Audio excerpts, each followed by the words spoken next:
Have you ever kind of used your painting to like impress someone? Yeah. Yeah. You're having a go at me and you actually, I've done it. Yeah, go on, talk to me. Yeah, So how did it go? Well, she's here. It went well at the time, I thought, but yeah. She's here. She's here. Is it Morteza?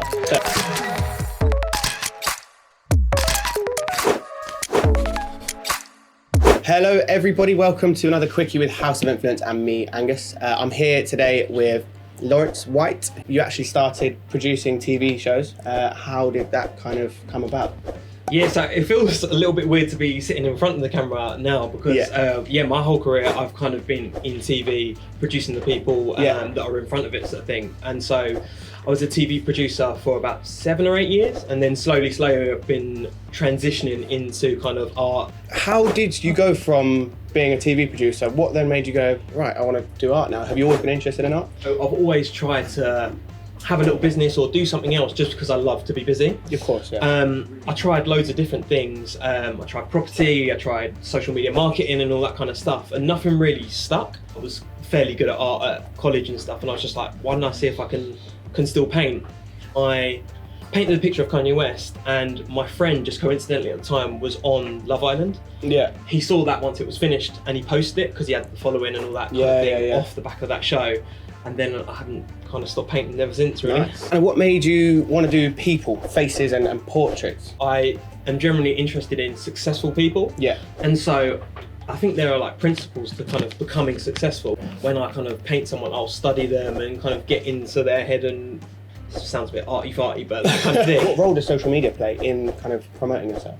It's massive. Like, I think that people get too caught up in the actual painting and all that kind of stuff, and to be able to sustain yourself as a business and to keep doing it, you've obviously got to make money. And so I think that social media is an amazing tool to be able to do that. And so not just on Instagram, TikTok, LinkedIn, all of them platforms, I'm trying to master in their own right, because there is a different nuance in each. Yeah. To try and get to as many people, to get to where I eventually want to be myself.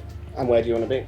At the top of the game. Top of the game. You know, you sometimes think artists get too caught up in the art, and so you very much see this as a business, which I think is quite refreshing to hear. Have you found there's been a backlash and some people are just like, that's wrong?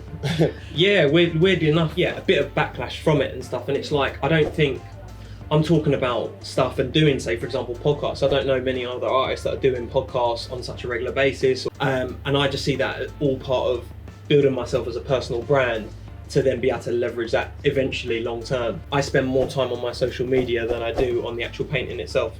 Have you met most of the people that you painted? I often paint for like a few celebrities and kind of the icons that I'm painting. I tend to be able to get them to the icon that it's of, if that makes sense. Yeah. So yeah, I've met a few really cool people having done it, sort of thing. I think the latest one was Trent Alexander-Arnold. Sick.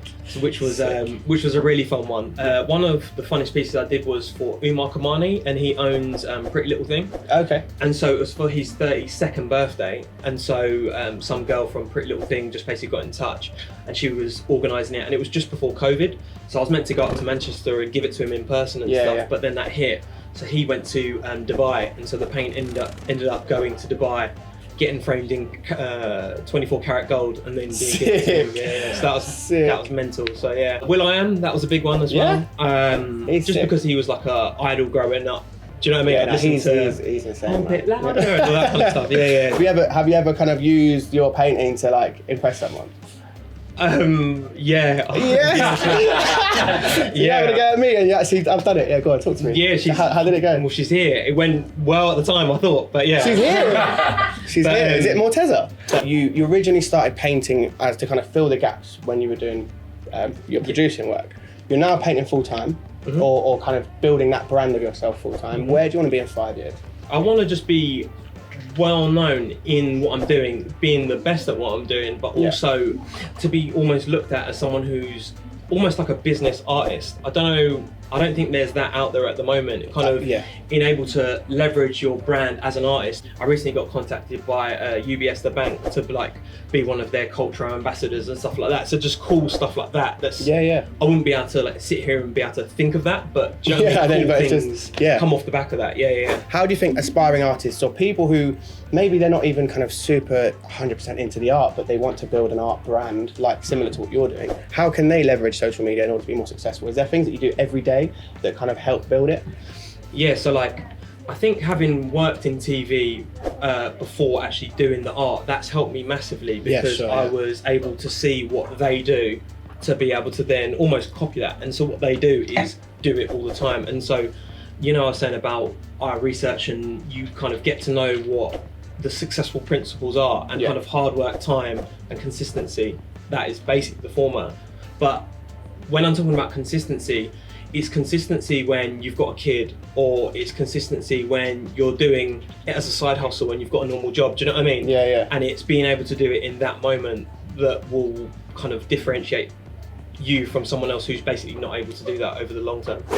Do you consider yourself to be an influencer? I never thought I would be an influencer, like I said, coming from behind the camera, but I think that I'm kind of struggling as to what is classed as an influencer, because you can have loads of thousands of following from being on a TV show, but not necessarily have any talent behind that. The second wave of influencers are those who have a lot smaller following, but a lot more niche and kind of have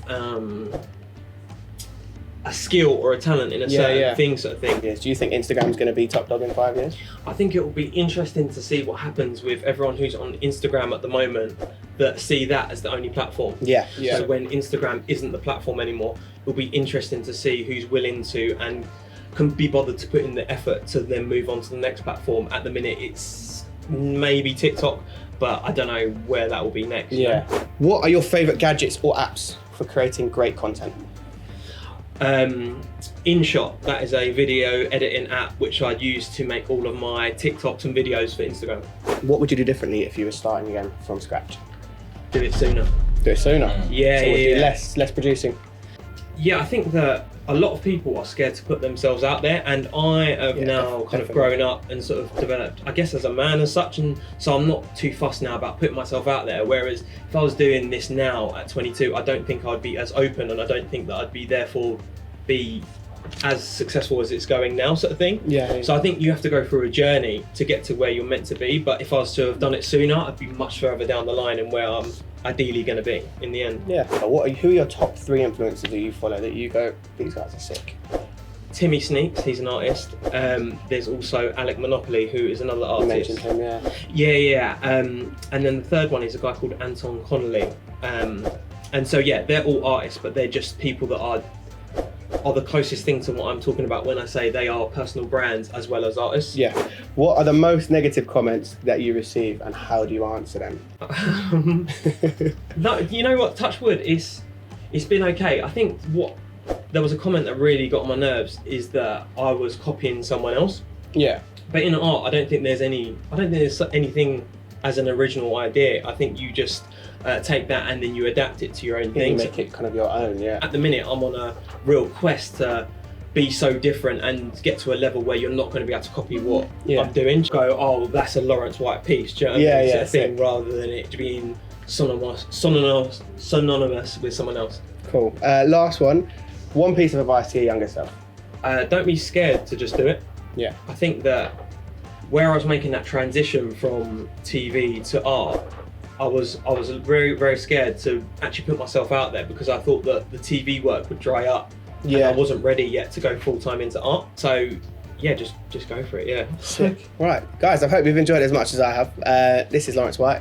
I'm Angus Reynolds. This is House of Influence, and we are live now on our website is wearehoi.com. Thank you.